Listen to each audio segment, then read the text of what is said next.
اور جن لوگوں کو یہ اللہ کے سوا پکارتے ہیں وہ کوئی چیز بھی تو نہیں بنا سکتے بلکہ وہ خود بنائے جاتے ہیں. وہ تو مردہ ہیں بے جان، ان کو تو یہ بھی معلوم نہیں کہ اٹھائے کب جائیں گے. لوگو تمہارا معبود تو ایک ہی معبود ہے، سو جو لوگ آخرت پر ایمان نہیں رکھتے ان کے دل انکار کر رہے ہیں اور وہ سرکش ہو رہے ہیں.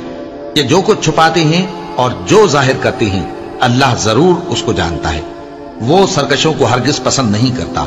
ان الحمد لله نحمده ونستعينه ونستغفره ونعوذ بالله من شرور انفسنا من يهده الله فلا مضل له ومن يضلل فلا هادي له واشهد ان لا اله الا الله وحده لا شريك له واشهد ان محمدا عبده ورسوله. اما بعد فإن خير الحديث كتاب الله وخير الهدي هدي محمد صلى الله عليه وسلم وشر الأمور محدثاتها وكل محدثة بدعة وكل بدعة ضلالة وكل ضلالة في النار. أعوذ بالله السميع العليم من الشيطان الرجيم من همزه ونفخه ونفثه. بسم الله الرحمن الرحيم.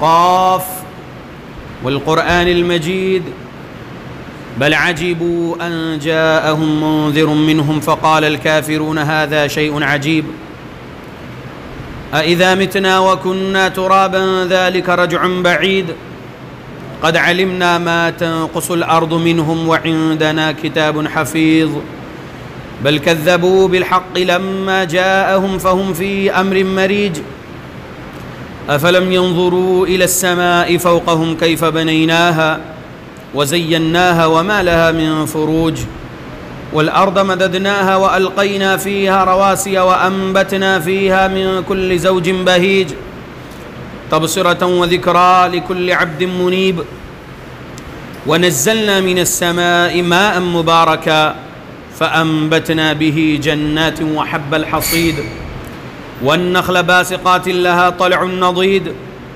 رزقا للعباد وأحيينا به بلدة ميتا كذلك الخروج كذبت قبلهم قوم نوح وأصحاب الرس وثمود وعاد وفرعون وإخوان لوط وأصحاب الأيكة وقوم تبع كل كذب الرسل فحق وعيد أفعينا بالخلق الأول بل هم في لبس من خلق جديد.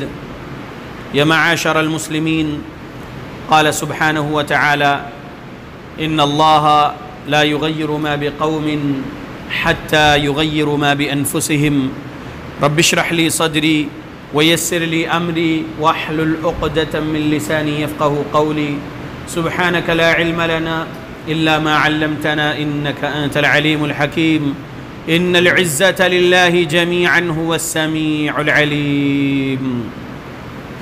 تمام قسم کی تعریفوں کا حقدار صرف اور صرف اللہ وحدہ لا شریک ہے.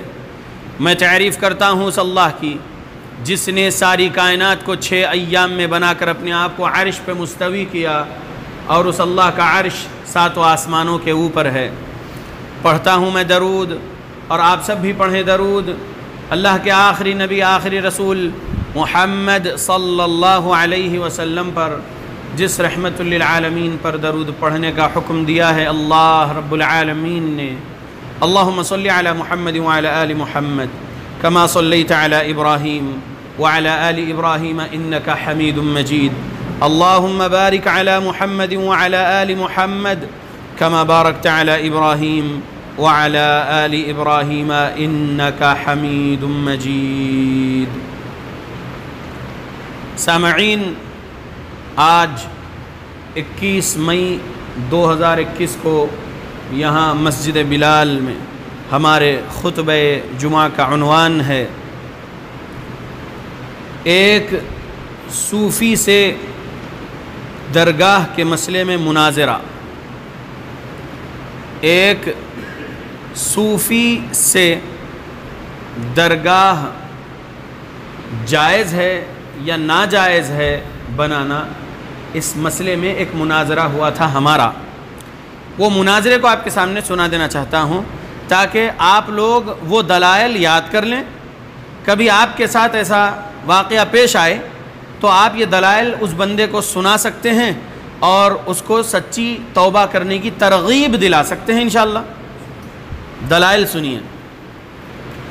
بات شروع ہوئی کہ درگاہ بنانا جائز نہیں ہے، اہل حدیث مسلمان کہتے ہیں، اور صوفی ازم والے کہتے ہیں کہ درگاہ بنانا جائز ہے، درگاہ پر جانا جائز ہے، درگاہ والے سے منت مراد ماننا جائز ہے، ان کے لیے نظر و نیاز کرنا جائز ہے. یہ سب جو بولتے ہیں صوفی ازم والے، ان کے اپوزٹ میں قرآن اور حدیث والے، ہم اہل حدیث مسلمان وہ سب کام کو ناجائز بولتے ہیں، شرک بدعت خرافات بولتے ہیں.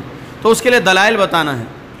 تو مناظرہ بہت لمبا تھا، 4 گھنٹے کا. اس 25 منٹ کے خطبے میں میں آپ کے سامنے مختصر بات رکھتا ہوں. میں نے پوچھا کہ درگاہ پر آپ جاتے ہیں تو کیوں جاتے ہیں؟ تو معلوم ہوا ان کی زبان سے ہم کو ان کے دل کی بات کہ ان کو سکون ملتا ہے درگاہ جانے سے، ایسا انہوں نے کہا. وہاں جا کر بیٹھنے سے، وہاں پر اللہ کا ذکر کرنے سے ان کو سکون ملتا ہے، ایسا انہوں نے کہا. اور تھوڑے جانکار تھے، پوسٹ گریجویشن بھی پڑھے ہوئے تھے، دنیاوی ڈگری. تو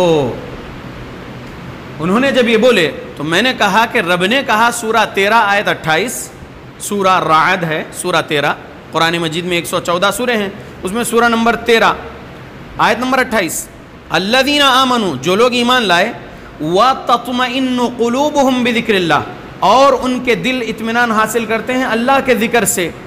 الا، آگاہ ہو جاؤ، بِذِكْرِ اللَّهِ تطمئن القلوب، اللہ کے ذکر ہی سے دل کو اطمینان پہنچتا ہے. بس اللہ کے ذکر کے علاوہ کسی اور چیز سے دل کو اطمینان نہیں پہنچ سکتا.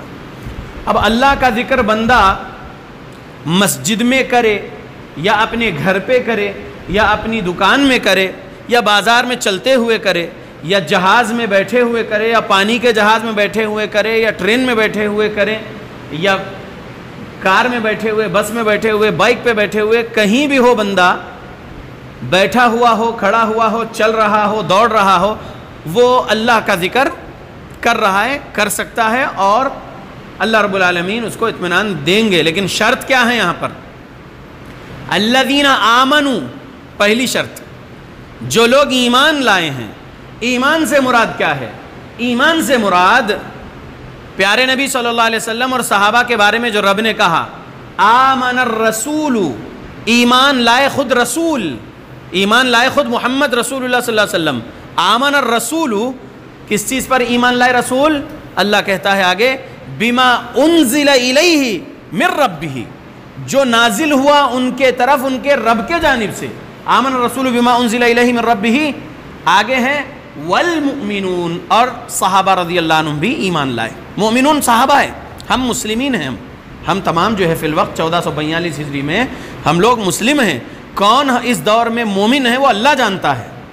اس 1442 ہجری میں کون مومن ہے وہ اللہ جانتا ہے، لیکن ہم یہ جانتے ہیں کہ ہم مسلمان ہیں، اللہ ہم کو مومن بنا دے، آمین. لیکن مومنون صحابہ تھے، اور ثقہ تابعین، ثقہ تبع تابعین، ثقہ ائمہ محدثین جو تھے وہ بھی مومنون تھے. ٹھیک، تو غور کرنے والی بات کیا ہے؟ انہوں نے کہا کہ درگاہ میں ان کو سکون ملتا ہے، اور درگاہ میں رحمت نہیں اترتی، لعنت اترتی ہے، یہ نبی نے کہا ہے.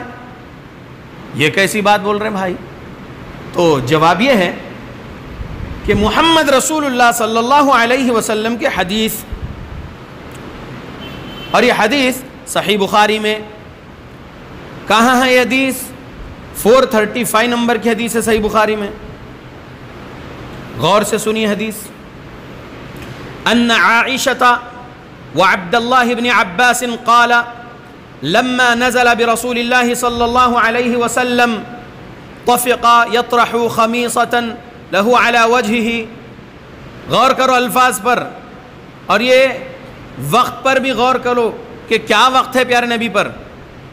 عبداللہ بن عباس رضی اللہ عنہ اور مومنوں کی، مسلمانوں کی ماں، نبی کی زوج محترمہ عائشہ صدیقہ رضی اللہ عنہا بھی روایت کرتی ہے، دونوں اس حدیث کو روایت کر رہے ہیں۔ 435 صحیح بخاری۔ کیا الفاظ ہیں؟ الفاظ ہے کہ نبی صلی اللہ علیہ وسلم جب مرض الوفات میں مبتلا ہوئے تو آپ اپنی چادر کو بار بار چہرے پر ڈالتے، جب کچھ افاقہ ہوتا تو اپنے مبارک چہرے سے چادر ہٹا دیتے۔ آپ نے اسی اضطراب و پریشانی کی حالت میں فرمایا، یہود و نصارہ پر اللہ کی لعنت ہو کہ انہوں نے اپنے انبیاء کی قبروں کو مسجد بنا لیا، عبادت گاہ بنا لیا، سجدہ گاہ بنا لیا۔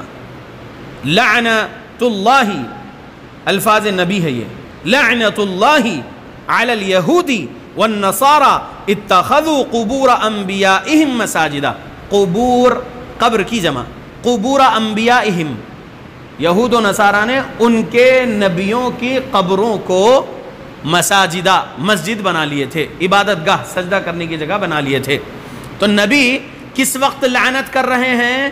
مرض الوفات میں، تکلیف کے وقت آپ لعنت بھیج رہے ہیں یہود و نصارہ پر ان کے اس شرک والے کام کی وجہ سے۔ آگے الفاظ کیا ہے حدیث میں؟ عائشہ رضی اللہ عنہ، عبداللہ بن عباس رضی اللہ عنہ کے الفاظ کیا ہے؟ یحذر ما صنعوا، آپ یہ فرما کر امت کو ایسے کاموں سے ڈراتے تھے۔ اللہ اکبر۔ تو اب سوال یہ ہے کہ معین الدین چشتی اجمیری کی درگاہ ہو، یا گلبرگہ والے کی درگاہ ہو، یا رحمت آباد کی درگاہ ہو، یا فلاں درگاہ ہو، یا بغداد میں شیخ عبد القادر جیلانی رحمۃ اللہ علیہ کی درگاہ ہو، جو لوگوں نے بنا رکھے ہیں، وہاں پر رحمت تو نہیں برستی ہے نبی کے مطابق، لعنت تو ضرور برستی ہے نبی کے مطابق، کیونکہ نبی صلی اللہ علیہ وسلم نے یہود و نصارہ کے ان کاموں پر لعنت بھیجے ہیں۔ کون سا کام؟ وہ قبروں پر عبادت گاہ بنا لیے تھے۔ کن کی قبریں تھیں؟ کیا عیسیٰ علیہ السلام کا مقام و مرتبہ معین الدین چشتی اجمیری سے بڑا ہے یا نہیں؟ کیا عیسیٰ علیہ السلام کا مقام و مرتبہ گلبرگہ والوں سے بڑا ہے یا نہیں؟ کیا عیسیٰ علیہ السلام کا مقام و مرتبہ شیخ عبد القادر جیلانی رحمۃ اللہ علیہ سے بڑا ہے یا نہیں؟ کرسچینز، نصارہ جو ہے عیسیٰ علیہ السلام سے شفا مانگ رہے، اولاد مانگ رہے، ترقی مانگ رہے، پریئر ہالز بناتے جا رہے ہیں وہ لوگ۔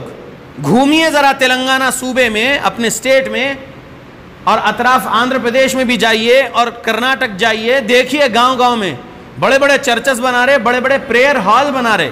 پریئر کا مطلب کیا ہے؟ دعا، الدعاء هو العبادہ، دعا عبادت ہے، پیارے نبی فرمائے۔ تو لوگ دعا کر رہے ہیں، مانگ رہے، کس سے مانگ رہے؟ نصارہ کس سے مانگ رہے؟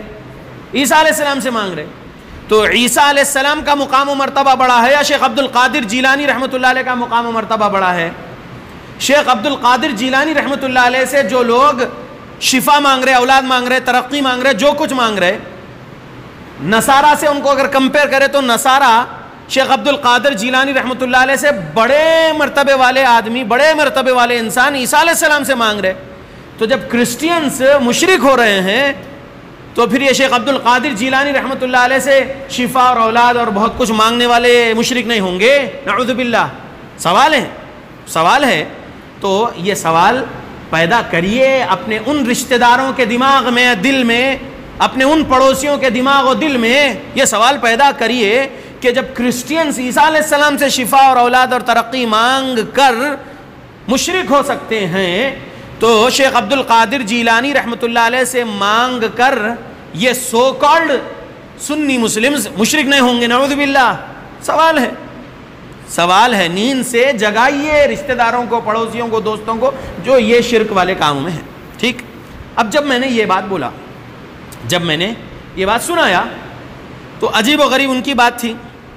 میں نے کہا دیکھو، میں بات نبی کی بتا رہا ہوں، نبی اپنے مرض الوفات میں، تکلیف کے عالم میں یہ بول رہے ہیں، اور اس وقت بھی شرک جیسے کام سے ڈرا رہے ہیں. پیارے نبی محمد صلی اللہ علیہ وسلم آخری لمحات کی زندگی آپ کی اور آپ شرک سے ڈرا رہے ہیں کہ بچو. یہ کیوں ڈرائے پیارے نبی؟ کہ یہود و نصارہ نے ان کے نبیوں کی قبروں کو عبادت گاہ بنا لیے.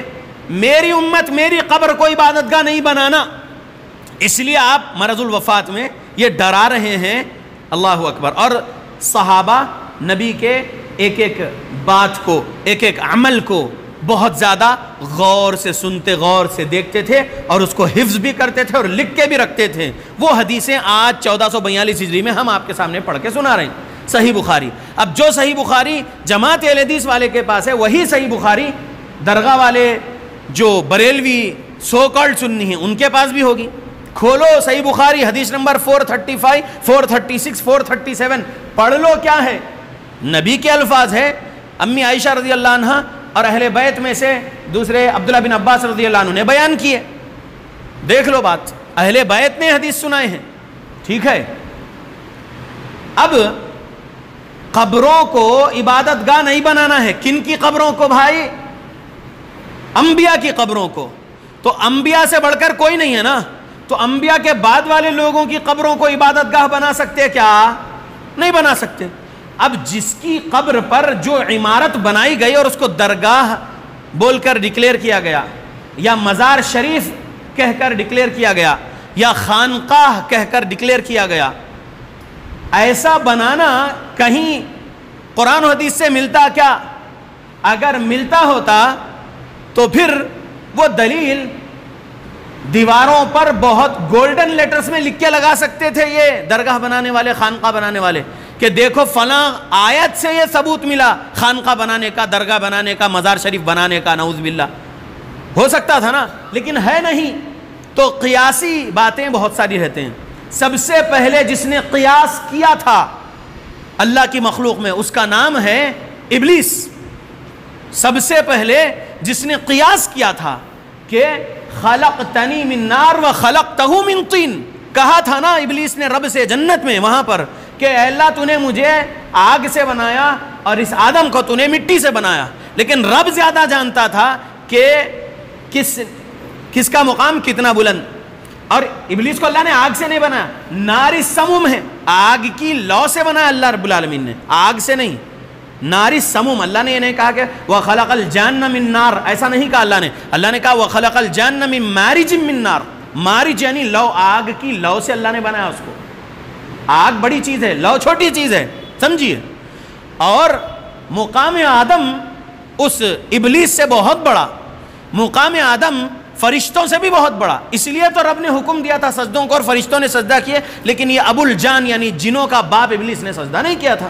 تو وہ تھا سب سے پہلے قیاس کرنے والا. تو یہ جو لوگ قبوری ہے یعنی قبر پرست، یہ لوگ قیاس کی باتیں کریں گے. دلیل قرآن یا دلیل حدیث نہیں دے سکتے لوگ. قرآن اور صحیح حدیث میں ایسی کچھ بھی دلیل نہیں ہے درگاہ بنانے کی یا خانقاہ بنانے کی. ٹھیک ہے. تو غور سے سنیے. میں نے کہا دیکھیے آپ کے پاس تو دلیل نہیں ہے لیکن میرے پاس دلیل موجود ہے. ایک یہ کام کہ وہ لعنت والا کام ہے. یہ رسول اللہ کے الفاظ ہیں، میرے الفاظ نے. لعنت اللہ علی الیہود والنصارى اتخذوا قبور انبیاءہم مساجدا، نبی نے فرمایا. ٹھیک، 435 صحیح بخاری. تو وہاں پر لعنت ملے گی، رحمت نہیں ملے گی، سکون نہیں ملے گا، سکینت نہیں ملے گی آپ کو وہاں پر.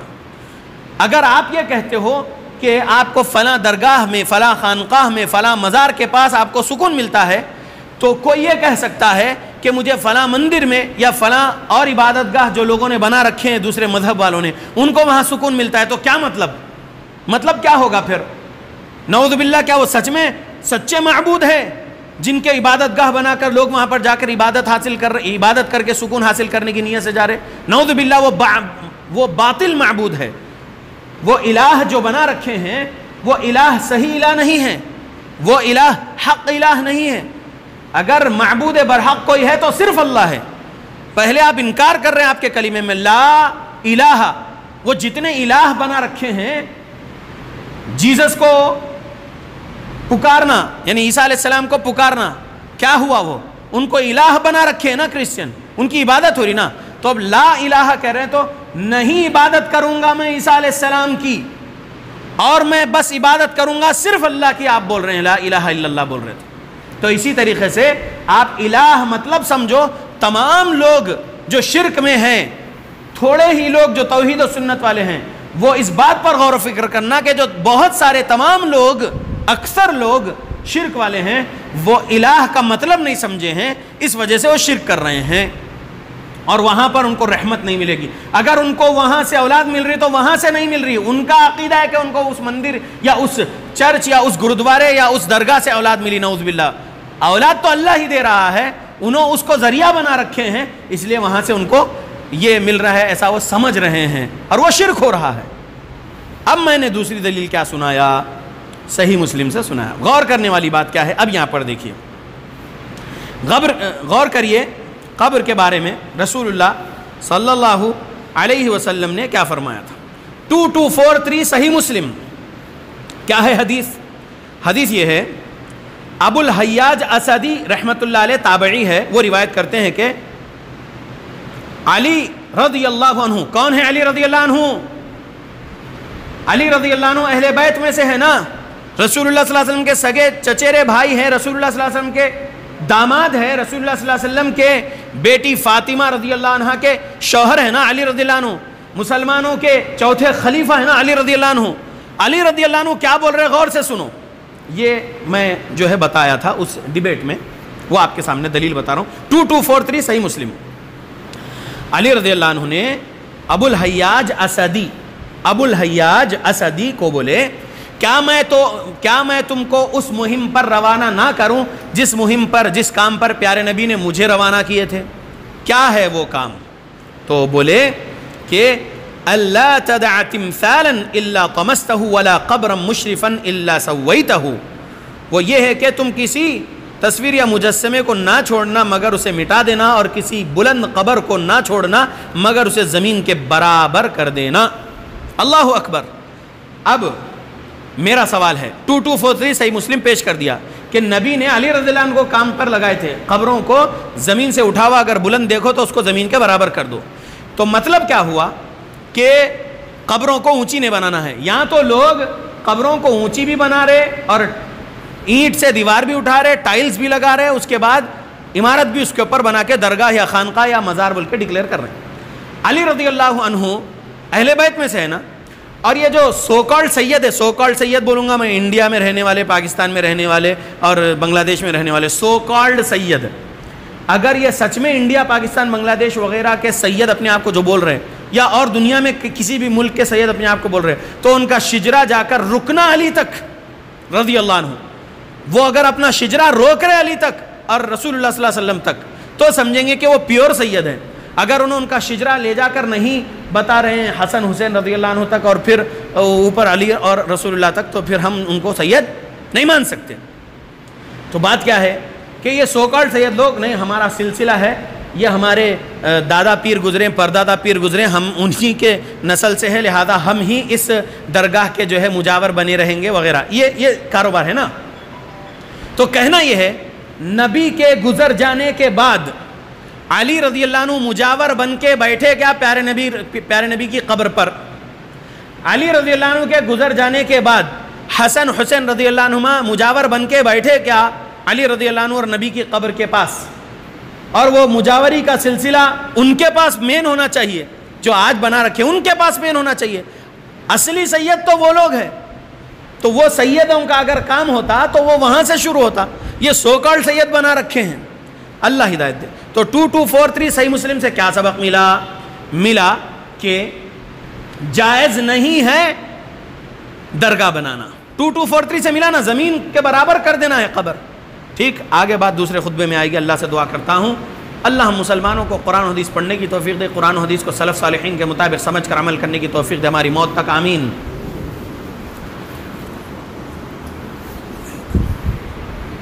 الحمد للہ وکفا وسلام علی عبادہ الذین اصطفیٰ وبعد اللہم صلی وسلم علی نبینا محمد.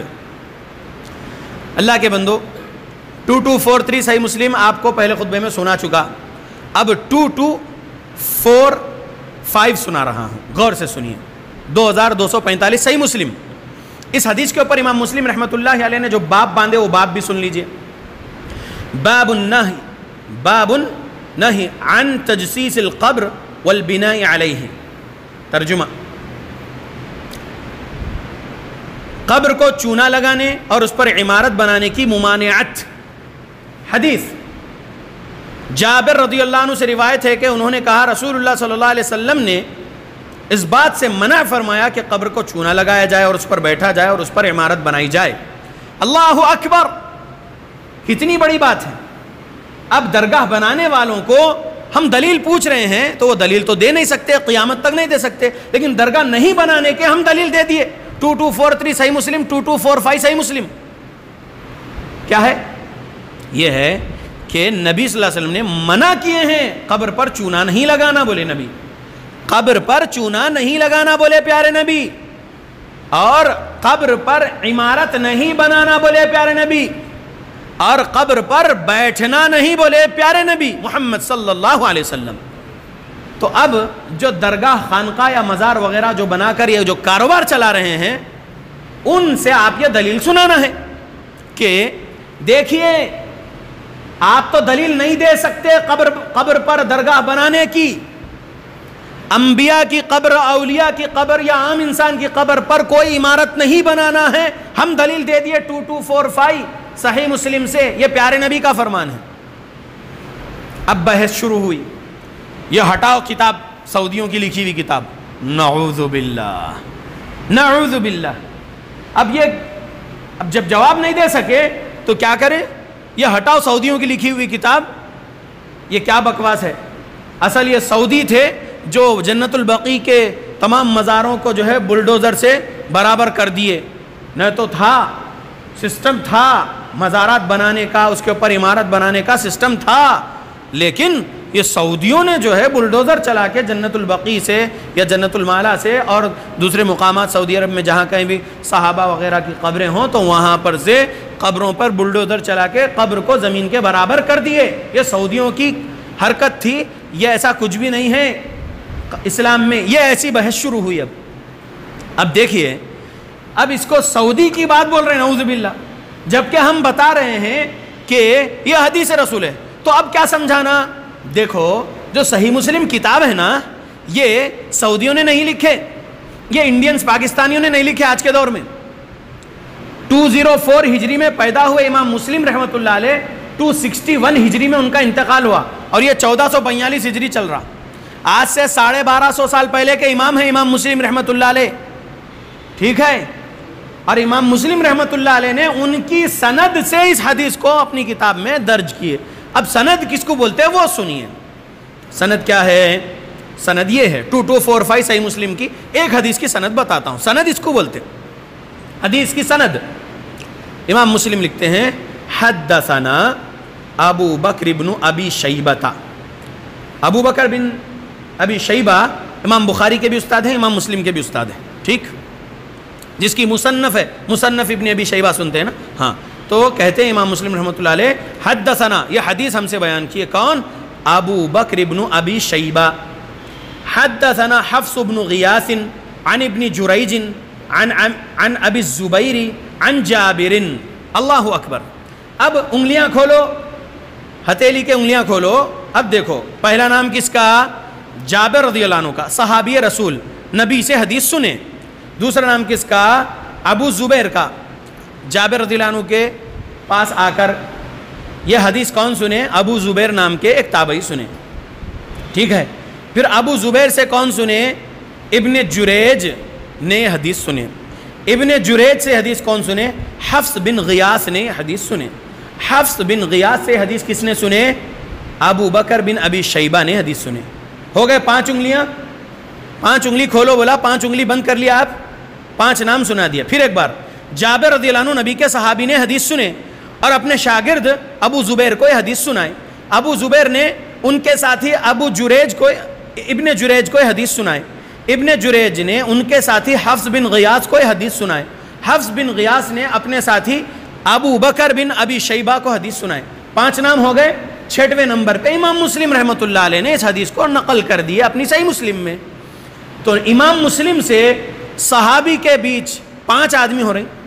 امام مسلم کو اگر لے لے تو امام مسلم اور ابو زبیر تک 5 نام ہو رہے, 6واں نام صحابی کا ہو گیا, 7واں نام رسول اللہ صلی اللہ علیہ وسلم کا ہو گیا. کون کہہ رہے ہیں؟ جابر رضی اللہ عنہ کہتے ہیں قال نہا رسول اللہ صلی اللہ علیہ وسلم ان یجسس القبر وان یقعد علیہ وان یبنى علیہ. نبی صلی اللہ علیہ وسلم کے الفاظ. تو حدیث کیا ہے؟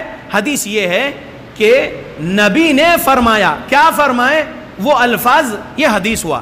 لیکن حدیث کی سند کیا ہوئی؟ سند یہ ہوئی کہ نبی سے وہ الفاظ کو, وہ باتوں کو کن صحابی نے سنے؟ کس صحابی نے سنے؟ صحابی سے لے کر حدیث کی کتاب لکھنے والے محدث تک جو نام آ رہے ہیں حدیث کی سند میں, وہ نام والوں کو حدیث کے راوی کہا جاتا ہے, اور یہ سند ہے. ٹھیک ہے, حدیث کی سند. اب سنن ابو داؤد سے دیکھیں گے یا ترمذی سے دیکھیں گے یا ابن ماجہ سے دیکھیں گے یا سنن نسائی سے دیکھیں گے یا اور بھی بہت ساری حدیث کی کتابوں سے دیکھیں گے کوئی حدیث, تو اس میں بھی ایسے ہی سند رہتی ہے اور حدیث کا ٹیکسٹ یعنی حدیث کا متن رہتا ہے کہ پیارے نبی نے یہ فرمائے. تو اب ان کتابوں میں سند میں اگر کوئی ایک آدمی, 2 آدمی جھوٹ بولنے والے تھے یا حافظے کے کمزور تھے یا پھر انہوں پیدا ہی نہیں ہوئے تھے وہ صحابی کے دور میں, یا وہ صحابی سے ملاقات ہی نہیں ہوئی تھی, یا فلاں تابعی کچھ بول رہے کہ فلاں تابعی سے میں نے سنا, جبکہ وہ تابعی سے انہوں نے سنے ہی نہیں تھے, ان سے ملاقات ہی ان کی نہیں ہوئی تھی لیکن ان کا نام لے کے بول دے رہے, تو ایسی سب حدیثوں کو ضعیف کہہ کر محدثین نے الگ کر دیے. میں آپ کو صحیح مسلم سے حدیث سنایا, 2245 صحیح مسلم سے سنایا کہ پیارے نبی نے منع کیے ہیں کیا چیز سے؟ چونا نہیں لگانا بولے قبر پر, عمارت نہیں بنانا بولے قبر پر, اور قبر پر نہیں بیٹھنا بولے. تو نبی صلی اللہ علیہ وسلم کی بات سنایا, سعودیوں کی بات نہیں سنایا. اگر آپ سعودی سے دشمنی کرتے ہیں اور ترکی سے محبت کرتے ہیں تو وہ آپ کی بات ہے, میرے کو اس سے کوئی لینا دینا نہیں ہے. آپ سعودی سے محبت کرو یا ترکی سے محبت کرو, مجھے اس سے کوئی لینا دینا نہیں ہے. مجھے بس اتنا جاننا ہے کہ آپ شرک کے عقیدے میں ہیں تو میں آپ کو سمجھوں آپ کے اندر کیا پنپ رہا ہے عقیدے کے نام پر, گندگی وہ دیکھوں, اس لیے میں آپ سے بات کر رہا ہوں. اور پھر میں آپ کے گندگی کو صاف کرنا چاہتا ہوں. کون سی گندگی؟ شرک بدعت خرافات کی, وہ گندی چیز ہے وہ شرک. اور میں آپ کو توحید دینا چاہتا ہوں دلائل صحیحہ سے, قرآن اور حدیث سے. تو جھوٹ نہ بولو کہ یہ حدیثیں سعودیوں نے لکھے, نعوذ باللہ. یہ حدیث اگر آپ کے فرقے کے مولوی صاحب کی جا کے لائبریری میں بھی ڈھونڈیں گے تو صحیح مسلم وہاں پر بھی مل جائے گی. آپ دیکھو جو 2245 صحیح مسلم ہم اہل حدیث مسجد سے بتا رہے ہیں, وہی آپ بریلوی مسجد سے دیکھ لو, دیوبندی مسجد سے دیکھ لو, آپ کسی بھی صوفیزم کے فرقے والی مسجد میں اگر صحیح مسلم ہے تو اٹھا کے دیکھ لو, 2245 نمبر کی صحیح مسلم کی حدیث پڑھ لو. نبی صلی اللہ علیہ وسلم کے اس فرمان کے مطابق معلوم ہو گیا کہ جائز نہیں ہے قبر پر کوئی عمارت بنانا یا قبر کو چونا لگانا یا قبر پر بیٹھنا. تو یہ مجاوری کا کاروبار ختم کرنے والی حدیث ہے یا نہیں ہے؟ 2245 صحیح مسلم. الحمدللہ. تو یاد رکھو ہماری تو بحث 4 گھنٹے چلتے رہی وہ صوفیزم والوں کے سامنے, اور بہت ساری اور بھی باتیں ہیں, لیکن میں آپ کے سامنے مختصر آج جو سنایا وہ یہی ہے کہ دیکھیے درگاہ بنانا جائز نہیں ہے, ہم بولتے ہیں اہل حدیث مسلمان, اور جو صوفیزم والے بولتے ہیں کہ درگاہ بنانا جائز ہے. تو ہم کہتے ہیں کہ یہ دلائل ہے, سمجھ لو. تو آج اب خطبہ ختم کرنے کے وقت میں آپ کے سامنے دلائل سنا دے رہا ہوں. پہلی دلیل جو میں آپ کے سامنے سنایا تھا 435 صحیح بخاری, یاد رہے گا کہ درگاہ میں جا کر کوئی اگر بیٹھ کر وہاں پر ذکر اللہ بھی کر رہا تو اس کو وہاں سکون نہیں ملنے والا ہے, وہاں پر صرف لعنت ہی برسے گی, کیونکہ وہاں پر شرک بدعت خرافات کے کام ہوتے ہیں. اور وہ بندہ کیا عقیدے سے وہاں جا رہا ہے کہ بزرگ صاحب جو ہے اندر زندہ ہے اور وہ میری سنتے ہیں, وہ اللہ کے قریب والے ہیں, ولی صفت ہے, وہ ہماری فریاد اللہ سے پوری کرواتے ہیں. اس عقیدے کے ساتھ جاتے ہیں نا وہ لوگ, تو یہ عقیدہ ہی گندا ہے, قرآن کے خلاف ہے عقیدہ. یہ صوفیزم والوں کا, وہ زندے نہیں ہے قبر میں, وہ مردہ ہے. رب نے قرآن میں کہہ دیا, سورہ 16 آیت نمبر 20-21 میں, اللہ رب العالمین کے قرآن کو ترجمے سے پڑھیں گے سمجھیں گے تو وہ پھر انشاءاللہ سچی توبہ کر کے وہ شرک بدعت کے راستوں کو, فرقوں کو چھوڑ کر وہ بھی صحابہ والی جماعت حدیث کے مسلمان بن جائیں گے انشاءاللہ. تو پہلی دلیل 435 سے معلوم ہوا کہ رحمت والا کام نہیں ہے درگاہ بنانا, بلکہ لعنت والا کام ہے. دوسری دلیل میں نے آپ کو 2243 صحیح مسلم کی سنایا کہ نبی صلی اللہ علیہ وسلم نے اہل بیت میں سے علی کو بولے رضی اللہ عنہ, جاؤ جا کر جہاں کہیں بھی قبر یا مجسمہ دکھے تو زمین پر اس کو زمین کے برابر کر دو, یعنی مجسمے توڑ دو, اور قبر اگر بلند دکھے زمین سے اٹھی ہوئی دکھے تو اس کو زمین کے برابر کر دو. یہ دوسری دلیل میں آپ کو سنایا 2243 صحیح مسلم. تیسری دلیل میں نے آپ کو کون سی سنایا؟ میں نے آپ کو سنایا 2245 صحیح مسلم. 3 حدیثیں میں نے آج آپ کے سامنے سنایا ہوں۔ اللہ کے بندو اور بھی بہت ساری باتیں ہیں، بس میں یہی کہوں گا کہ شرک سے بچنا ہے اور بدعت خرافات سے بچنا ہے، اور درگاہ بنانا جائز نہیں ہے، جائز نہیں ہے، جائز نہیں ہے۔ اور ہم توحید و سنت قرآن و حدیث سے ہی سیکھیں گے، صوفیزم سے نہیں۔ صوفیزم گمراہی ہے، یہی بولتے رہیں گے انشاءاللہ۔ اللہ سے دعا کرتا ہوں اللہ ہم مسلمانوں کو قرآن و حدیث پڑھنے کی توفیق دے، قرآن و حدیث پر عمل کرنے کی توفیق دے ہماری موت تک۔ اللہم اعز الاسلام والمسلمین واذل الشرک والمشرکین، اللہم من ارادنا واراد بالمسلمین سوءا فاشغله بنفسه، اللہم اہلک الظالمین بظلمهم، اللهم أهلك الظالمين بظلمهم، اللهم أهلك الظالمين بظلمهم، اللهم أصلح أحوال المسلمين في فلسطين، اللهم أصلح أحوال المسلمين في فلسطين، اللهم أصلح أحوال المسلمين في فلسطين، اللهم أصلح أحوال المسلمين في كل مكان، اللهم أصلح أحوال المسلمين في كل مكان، اللهم أصلح أحوال المسلمين في كل مكان. ربنا ظلمنا أنفسنا وإن لم تغفر لنا وترحمنا لنكونن من الخاسرين. اللهم يا وهاب، اللهم ألبسنا لباس التقوى وألزمنا كلمة التقوى وأمتنا حين ترضى. ربنا آتنا في الدنيا حسنة وفي الآخرة حسنة وقنا عذاب النار. ربنا تقبل منا إنك أنت السميع العليم وتب علينا إنك أنت التواب الرحيم.